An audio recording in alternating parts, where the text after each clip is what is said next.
Good afternoon. Randy Tramp here, Yankton, South Dakota. We're having a wet day. I woke up this morning with a huge crash. I heard thunder just went through the sky, and it was loud. I expected the electricity to go off, but it didn't. But it's been raining. We have received about 2 inches. Farmers around here, I don't think they wanted or needed any more rain. They're trying to get all the crops out of the field. Well, today we're going to be going deeper into our book, Self-Editing for Fiction Writers. I'm learning alongside of you. And today we're going to go into the 3rd chapter, the points of view. Talk about that. Before we do that, I just wanted to let you know I'm Randy Tramp, Yankton, South Dakota. I'm a freelance writer. I write articles for newspaper. I just wrote an article. I went to a farm, and I'm glad the farmer's wife helped me out a lot, because I'm a city boy, and so I wrote down a lot of notes, but I needed a lot of help to get the story right. It was all historical farm equipment. I went to this farm. He farms with Belgium horses, hooks up everything, and does all his farming with these huge horses. You can't ride the horses; they're too big. And he farms with it. And so I did an article, submitted it today for the paper. So that was fun. And one of my challenges as I would call it a journalist, freelance writer, is trying to find the stories. It's constantly asking people, talking to people, finding out stories. And it's like searching for gold. It's fun, but it's challenging,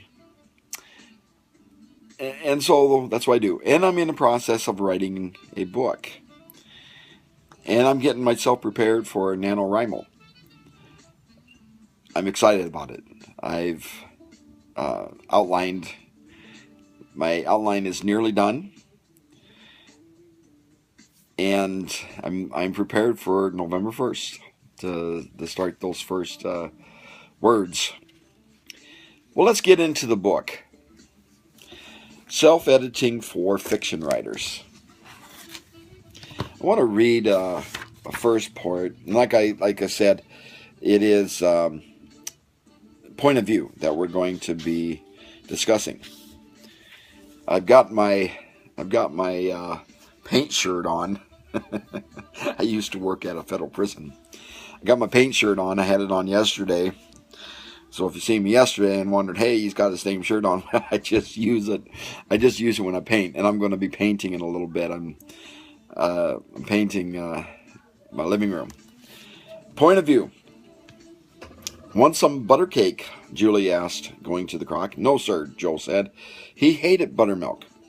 But July loved it, so that he asked anyway. You ask him that every night, Ermira said from the edge of the loft. It irritated her that July came home and did exactly the same things day after day. Stop asking him, she said sharply. Let him get his own buttermilk if he wants any. It's been 4 months now, and he ain't drunk a drop. Looks like you let it go. She spoke with a heat that surprised July. Ermira could get angry about almost anything, it seemed. Why would it matter if he invited a boy to have a drink of buttermilk? All he had to do was say no, which he had. This is Lonesome Dove by Larry McMurtry. I think I'm saying the last name right. Hope so. It's a powerful book, but it took readers a little bit of time to get into his style, because if you note, the first or the second sentence was in Joe's point of view.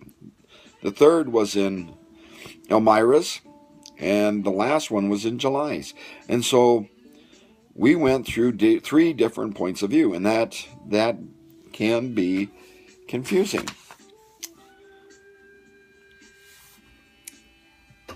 Talking about, which is, I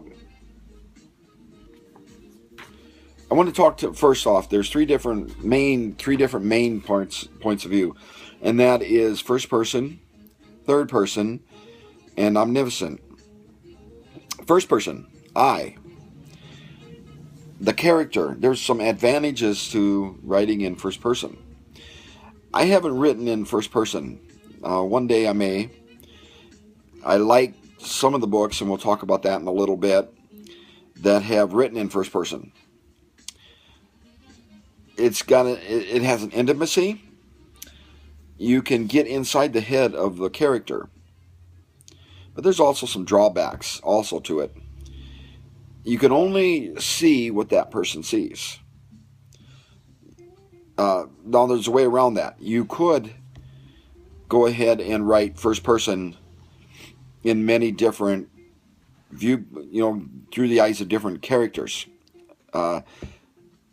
Jodie Picoult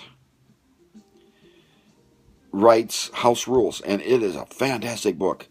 I just really enjoyed that book. She captured it. It's a book about an autistic boy that loves to listen on the police scanner, and found himself in the middle of a police investigation.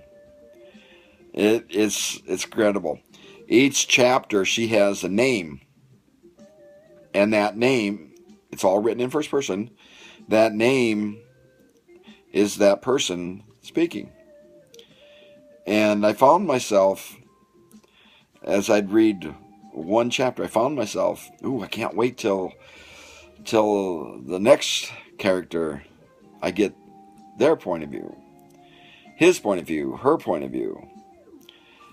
I love the autistic boy's point of view of everything. We've fostered kids that have had autism and higher function, and one boy of ours that we adopted, it has autistic tendencies, and so it's an interest. But the first person, and so that can successfully be done. I typically write in third person, and we're not going to talk about that right now. I'm just wanting to talk about first person using the word I. Let me read something. I never thought I'd see the day when I was thankful for oak. I certainly wasn't thankful this last autumn when I stood with my rake in the middle of a scraggly patches of grass that pass for the front yard and cursed the leaves that, I swear, multiply on their way down to the ground. And come autumn, I'll probably stand and curse the tree again. But for now, when it seems the dog days have come to stay forever, when the sun bake anyone fool enough to venture off his porch and onto the street, well, that tree is a positive comfort. That is first person. We get into the head. We can get an idea of what this person is thinking, saying, and the attitude, the personality, but in just this little bit. And that's what first person does. Just touching a tiny bit on omniscient, it's the opposite of first person. And it is through the eyes of the author. Haven't read, it's just not a popular point of view. First person and third person, pretty much the points of view that I personally haven't read a book that is in this omniscient point of view. Well, we're gonna stop right there. We'll pick it up next week. Have a great day. Keep writing away. This is Randy Tramp, Yankton, South Dakota.